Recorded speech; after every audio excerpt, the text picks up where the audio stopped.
ọmọ márùn-ún ni mo bí, tí mo bá sì mú ẹ̀karùn-ún tí mo fi ṣoògùn owó láti fi tọ́jú àwọn yòókù, inú Ọlọ́run ò mà bàjẹ́ sí i. Bàbá kan ló jẹ́wọ́ bẹ́ẹ̀ fún àwọn ọlọ́pàá. Bàbá ẹni 50 ọdún kan tí ọwọ́ àwọn ọlọ́pàá tẹ̀ ló ti ń kà bòròbòrò lágọ̀ọ́ ọlọ́pàá. Bàbá ọ̀hún ni wọ́n pe orúkọ rẹ̀ ní Bàdà. Nígbà tí àwọn ọlọ́pàá na ọwọ́ gan tó fẹ́ fi ọmọ rẹ̀, ìyẹn ọmọ karùn-ún tó bí, ọmọ ọdún 9 tó fẹ́ fi ṣe oògùn owó ní ìpínlẹ̀ Oogun ní ìlú Ṣàngó Ọ̀tà ní ọwọ́ wọn ti tẹ̀ ẹ́. AIG Mr.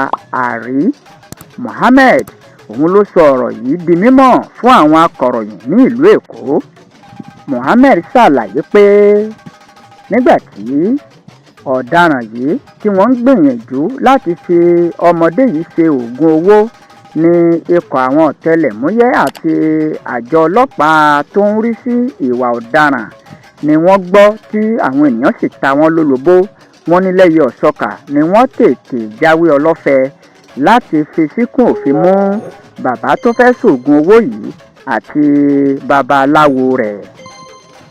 Wọ́n ní láti ìlú Benin ni wọ́n ti mú ọmọdé yìí wá sí orílẹ̀-èdè Nàìjíríà nígbà tí wọ́n ní ìbátẹ̀ kan tí orúkọ rẹ̀ ń jẹ́ Benjamin Bọ́lábí ni wọ́n sọ wípé ó mú ọmọdé yìí lọ síbi tí wọ́n ti fẹ́ lò ó láti fi ṣe oògùn owó pẹ̀lú ìrànlọ́wọ́ Ṣẹ́gun Smile àti Ìgè kò séwu.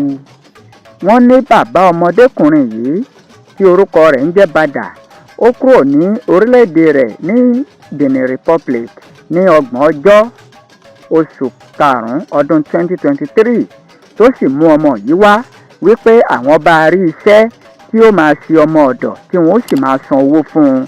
Eléyìí ni wọ́n fi tin ọmọ yìí wá.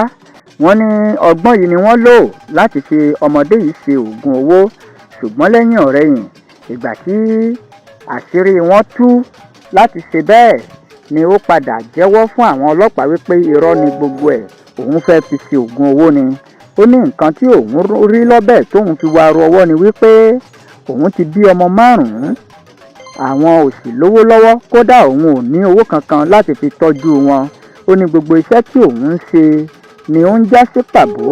Ìyá àwọn ọmọ márààrún yìí ó wà nílé, ṣùgbọ́n òun mú ẹ̀karùn-ún láti gbìyànjú pé tí òun bá lè fi ṣoògùn owó tí orí rẹ̀ sì jẹ́ owó.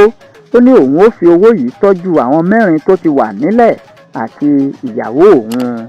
Iléeṣẹ́ ọlọ́pàá wọ́n wá ti sọ báyìí wípé àwọn ó gbé lọ sí ilé ẹjọ́ lẹ́yẹ ọ̀ṣọ́kà láti jẹ́ kí eléyìí kó jẹ́ àríkọ́gbọ́n àti láti dóòlà ọmọ yìí. Ó ní ìdájọ́ ilé ẹjọ́ ni àwọn ó sì gùn lé láti fi ojú rẹ̀ winá òfin tí yóò sì lọ sí ọgbà túnbí gẹ́gẹ́ bí ohun tí ọ̀gá àgbà iléeṣẹ́ ọlọ́pàá tó sọ. Ó ní nígbà tí òun gbìyànjú láti ṣe oògùn ọlà yìí, òun fi ọ̀rọ̀ yìí tó ẹ̀gbọ́n òun tó wà ní ìlú Èkó létí, ìyẹn Benjamin. Ó ní òun ló sì sọ wípé òun bá rí iṣẹ́ ọmọ ọ̀dọ̀ tí wọ́n máa fi ọmọ ọdún 9 yìí ṣe. Ṣùgbọ́n nígbà tí òun mú ọmọ yìí dé, ó gba òun nímọ̀ràn wípé ó ṣeé ṣe kí ọmọ yìí kó jẹ́ oògùn ọlà ni òun ṣe gbà sí i lẹ́nu, ṣùgbọ́n òun ò mọ̀ wípé àṣírí ó padà tú. Iléeṣẹ́ ọlọ́pàá wọ́n wá ti na ọwọ́ gan báyìí, ó sì ń wò kánbó bí òkété inú ayanran.